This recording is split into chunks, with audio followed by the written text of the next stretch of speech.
లైఫ్‌లో మన సంతోషం ఎవరి దగ్గర ఉంటుంది? అంటే ఈ ప్రశ్నకి సమాధానం మనం ఏం చెప్తాం?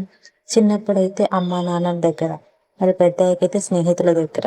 మరి ఇంకా పెద్దయితే మన భర్త దగ్గర. ఇలా తను ప్రేమించిన ప్రియుడి దగ్గర. ఇలా మనం మన సంతోషాన్ని వెతుకుతూ ఉంటాం ఎవరో ఒకరి దగ్గర. కానీ మనల్ని మనం ప్రేమించుకోవడం కన్నా మనతో మనం ఉంటే సంతోషంగా ఉండడం. ఒక్కరు మనతోని మనకిష్టమైన వాళ్ళు ఉంటేనే మనం సంతోషంగా ఉంటాము. మన సంతోషాన్ని ఇతరుల మీద ఆధారపడకుండా చూసుకోవాలి.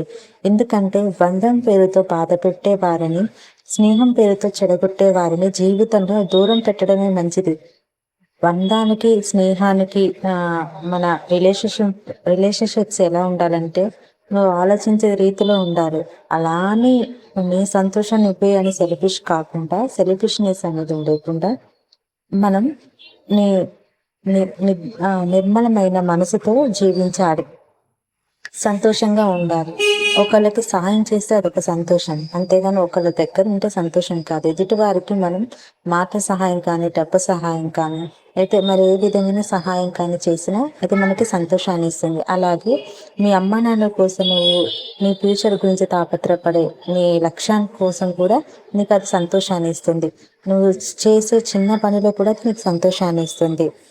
దేవుని దగ్గరికెళ్ళి ఇది కావాలి, అది కావాలని అడగటం కన్నా, దేవుడా!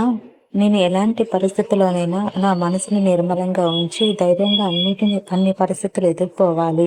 చక్కని బుద్ధినివ్వండి అని కోరుకోవాలి.